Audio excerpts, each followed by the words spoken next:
Nick, this is the last time I'm going to say it. You have to kill Eileen Wuornos because she'll kill again. Hey, what up?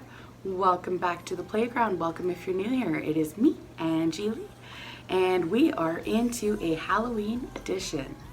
Today's story is about the American serial killer Eileen Carol Wuornos. She killed 7 men in Florida in 1989 and 1990 by shooting them at Point Lake Range. Aileen Lee Carol Wuornos was born Eileen Carol Pittman on February 29, 1956, and she died of lethal injection at the Florida State Prison on October 9, 2002. She claimed that all of the homicides were in self-defense due to victims either having raped or attempted to rape her while she was servicing them. I never showed any provocations whatsoever. It was very nice, very decent, very clean, very ladylike. I didn't even swear in front of my clients. And a lot of my clients, I talked about Jesus and I talked political, both mixed together, and we never argued. So there was no provocation whatsoever. There was no need for them to look for the closest weapon in the vehicle and try to use it on me to rape me. 2 did, 5 tried. Eileen never met her father, as he was in prison at the time of her birth. Lee Dale Pittman was diagnosed with schizophrenia and later convicted of sex crimes against children. He committed suicide by hanging in prison on January 30th, 1969. In January 1960, when Eileen was almost 4 years old, Diane, her mother, abandoned her children, leaving them with their maternal grandparents, both alcoholics. They legally adopted both Eileen and her older brother Keith on March 18, 1960. By the age of 11, Eileen began engaging in sexual activities in school in exchange for cigarettes, drugs, and food. She had also engaged in sexual activities with her brother. Eileen said that her grandfather had sexually abused and beaten her when she was a child. In 1970, at age 14, she became pregnant after having been raped by an accomplice of her grandfather. She gave birth to a boy at a home for unwed mothers on March 23, 1971. And the child was placed for adoption. A few months after her son was born, she dropped out of school at about the same time that her grandmother died of liver failure. When Eileen was 15, her grandfather threw her out of the house. She began supporting herself as a prostitute living in the woods near her home. On May 27, 1974, at age 18, she was arrested in Jefferson County, Colorado for DUI, disorderly conduct, and firing a .22 caliber pistol from a moving vehicle. She was later charged with failure to appear. In 1976, at age 20, Eileen hitchhiked to Florida, where she met 69-year-old yacht club president named Louis Gratz Fell. They married quickly. However, Eileen continuously involved herself in confrontations at the bar and went to jail briefly for assault. She also hit Louis with his own cane, leading him to gain a restraining order against her within weeks of the marriage. They annulled their marriage on July 21st after only 9 weeks. She returned to Michigan, where on July 14, 1976, she was arrested in Antrim County and charged with assault and disturbing the peace for throwing a cue ball at a bartender's head. On July 17th of 1976, her brother Keith died of esophageal cancer, and she received $10,000 from his life insurance. In August 1976, she was given a $105 fine for drunk driving. She used the money inherited from her brother to pay the fine and spent the rest within 2 months buying luxuries, including a new car, which she wrecked shortly thereafter.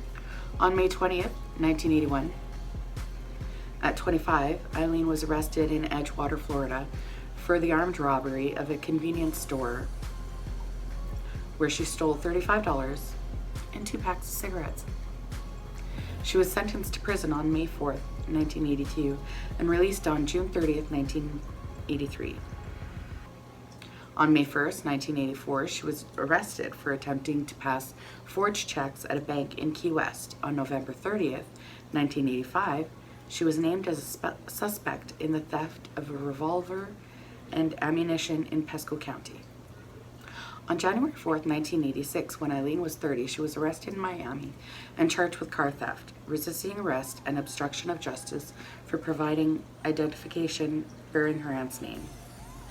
Miami police officers found a .38 caliber revolver and a box of ammunition in the stolen car. On June 2nd, Volusia County Deputy Sheriff detained her for questioning after a male companion accused her of pulling a gun in his car and demanding $200. She was found to be carrying spare ammunition, and police discovered a .22 pistol under the passenger seat. Around this time, Eileen met Tyra Moore, a hotel maid at a Dayton Beach lesbian bar. They moved in together, and Eileen supported them with her earnings as a prostitute. Up until her execution, Eileen claimed to still be in love with Tyra. Oh yeah, Ty always knew everything I was doing. So you were very close? Yeah, we're... All right. And I still miss her, and I still love her. Eileen Wuornos murdered 7 men within a period of 12 months. Richard Charles Mallory, age 51, November 30th, 1989. Electronics store owner in Clearwater. Aileen's first victim was a convicted rapist whom she claimed to have killed in self-defense. She claimed she was sodomized and brutally beaten after being driven to an abandoned area for sexual requests. 2 days later, a Volusia County Deputy Sheriff found Mallory's abandoned vehicle. On December 13th, his body was found several miles away in a wooded area. He had been shot several times. 2 bullets to the left lung were found to have been the cause of death. David Andrew Spears, age 47, construction worker in Winter Garden. He was declared missing as of May 19, 1990. On June 1st, 1990, his naked body was found along U.S. Route 19 in Florida in Citrus County. He had been shot 6 times by a .22 pistol. Charles Edmund Karskuden, age 40, May 31st, 1990, part-time rodeo worker. On June 6, 1990, his body was found in Pasco County. He had been shot 9 times with a .20 caliber weapon. The body had been wrapped in an electric blanket and was badly decomposing when found. Witnesses saw Eileen in possession of Charles' car, and she had also pawned a gun identified as belonging to the victim. Peter Abraham Seams, age 65, retired merchant seaman. In June 1990, Seams left Jupiter, Florida, for Arkansas. On July 4th, 1990, his car was found in Orange Springs, Florida. Him and Eileen were seen abandoning the car, and her palm print was found on the interior door handle. His body was never found, and she was not sentenced for his murder. Troy Eugene Burris, age 50, sausage salesman from Ocala. On July 31st, 1990, he was reported missing. On August 4th, 1990, his body was found in a wooded area along State Road 19 in Marion County. He had been shot twice. Charles Richard Dick Humphreys, age 56, September 11, 1990, retired U.S. Air Force Major, former state child abuse investigator, and former chief of police. On September 12, 1990, his body was found in Marion County. He was fully clothed and had been shot 6 times in the head and torso. His car was found in Swaney County. Walter Geno Antonio, age 62, trucker, security guard, and police reservist. On November 19, 1990, Antonio's nearly naked body was found near a remote logging road in Dixie County. He had been shot 4 times. 5 days later, his car was found in Brevard County. On July 4, 1990, Eileen and Tyra abandoned Peter Sims' car after they were involved in an accident. Witnesses who had seen the women driving the victims' cars provided police with their names and descriptions, resulting in a media campaign to locate them. Police also found some of the victims' belongings in pawn shops and retrieved fingerprints matching those found in the victims' cars. Eileen had a criminal record in Florida, and her fingerprints were on file. On January 9, 1991, at 35, Eileen Wuornos was arrested on an outstanding warrant at the Last Resort, a biker bar in Volusia County.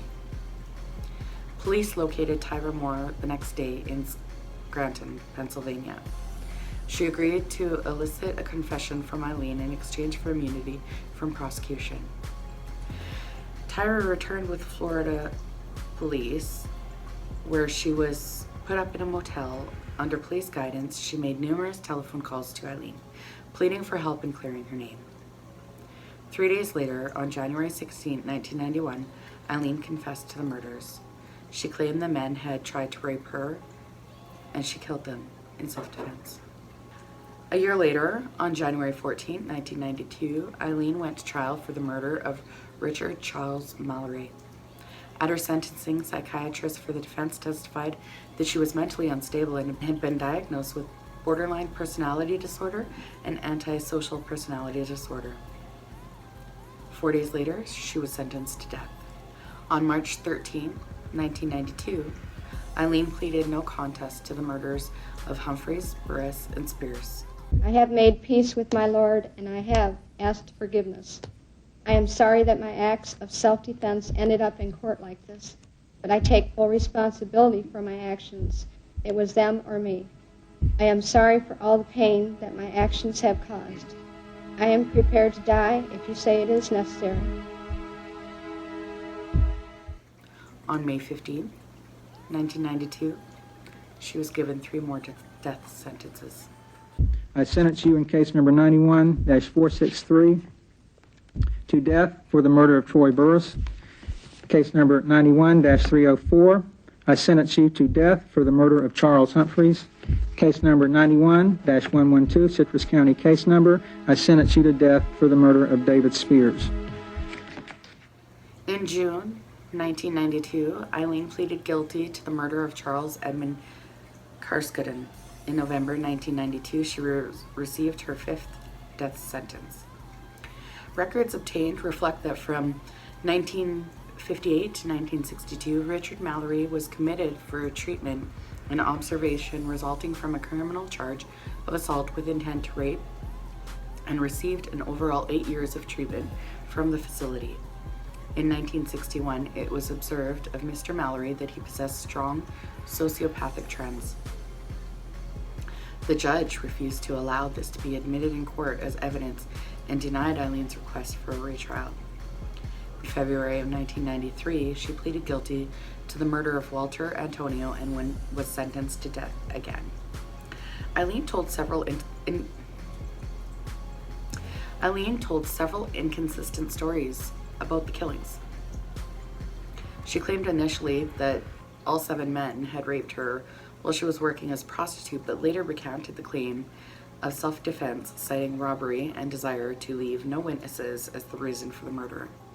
I cannot go in the execution chamber and die in the execution chamber as a liar. And I cannot go in the execution chamber and be executed under the devil.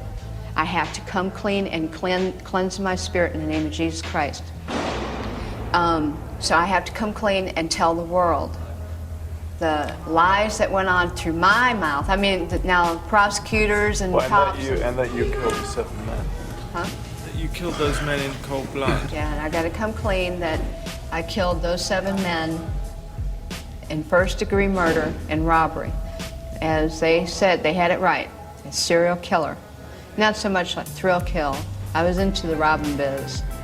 I mean, you know, serial killers are in this thrill killing jazz. I was into the robbing, just and eliminate a witness.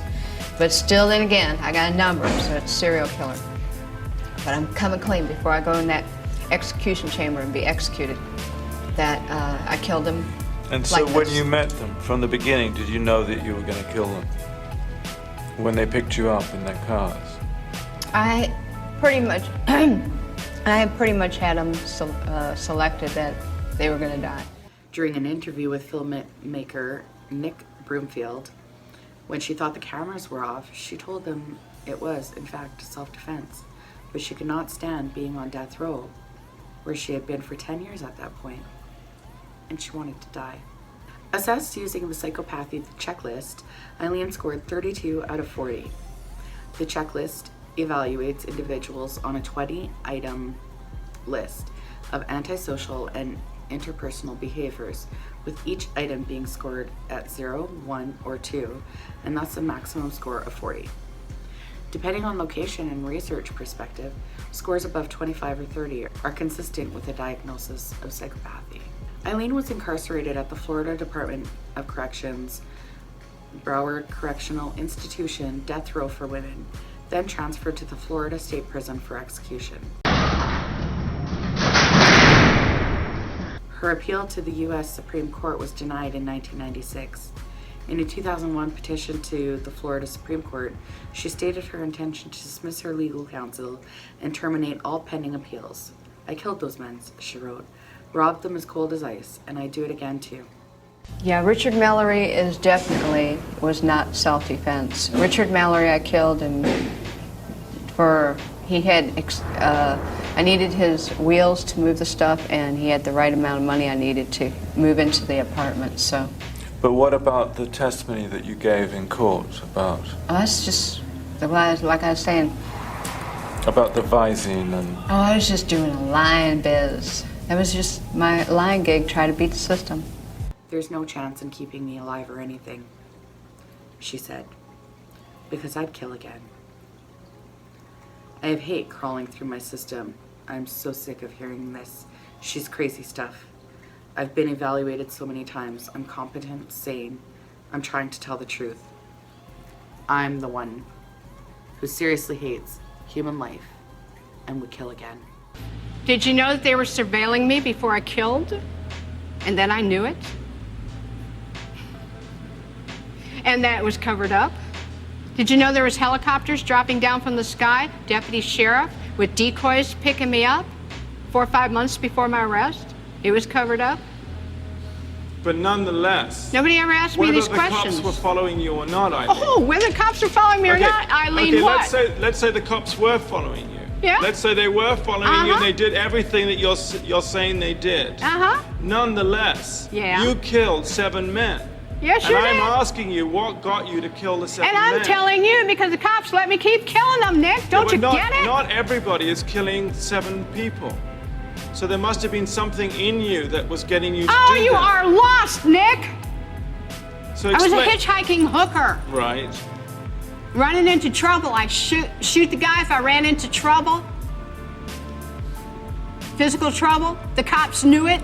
When the physical trouble came along, let her clean the streets, and then we'll pull her in. But That's how come why. there was so much physical trouble? Because it was all in 1 year. 7 people in 1 year. Oh well. Oh well. But why not say now? Because I'm out of retaliation for taking my life like this and getting rich off it all these years in total pathological lying. Yeah, thanks a lot. I lost my fucking life because of it. Couldn't even get a fair trial. Couldn't even get a fair investigation or nothing. While her attorneys argued that she was not mentally competent to make such a request, she insisted that she knew what she was doing, and a court-appointed panel of psychiatrists agreed. In 2002, Eileen began accusing prison matrons of tainting her food with dirt, saliva, and urine. Hey, I was tortured at BCI.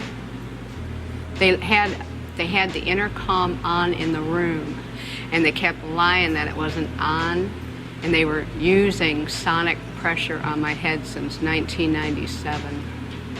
Sonic pressure. And every time I was trying to write something, I think they had some kind of eye in the cell, I'm not sure, but every time I started writing something, it went up higher. So I'm thinking that probably had the TV rigged. The TV or the mirror, something was rigged.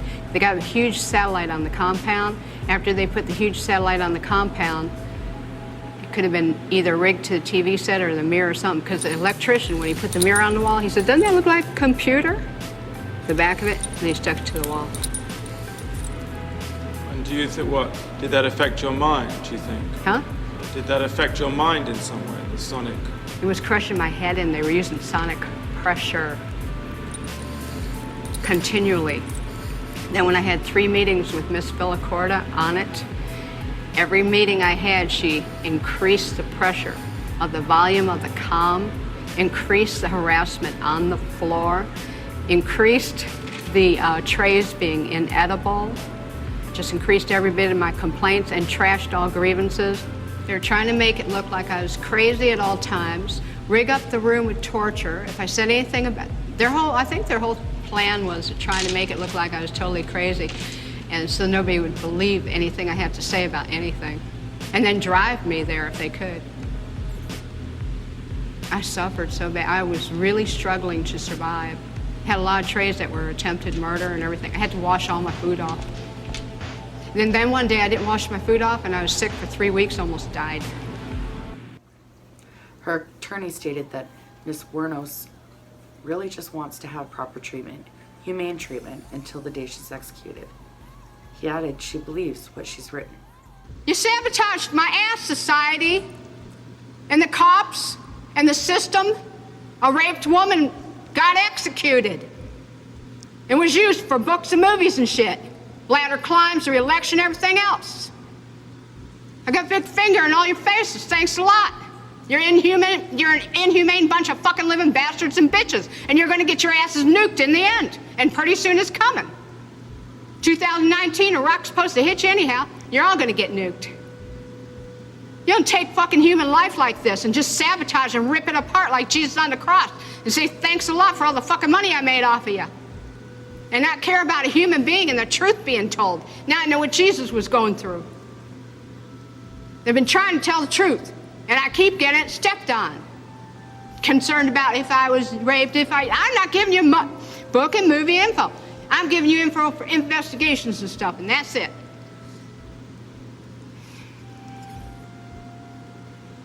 We're gonna have to cut this interview, Nick. I'm not going to go into any more detail. I'm leaving. I'm glad. Thanks a lot, society, for railroading my ass. Okay, let's go. Eileen's execution took place on October 9th, 2002, at the age of 46 at 9:47 a.m. She declined her last meal, which could have been anything under $20, and opted for a cup of coffee instead. Her last words were, "Yes, I would just like to say I'm sailing with the Rock, and I'll be back, like Independence Day, with Jesus, June 6th, like the movie, big mothership and all, I'll be back. I'll be back." I'm prepared. I'm all right. I'm all right with it.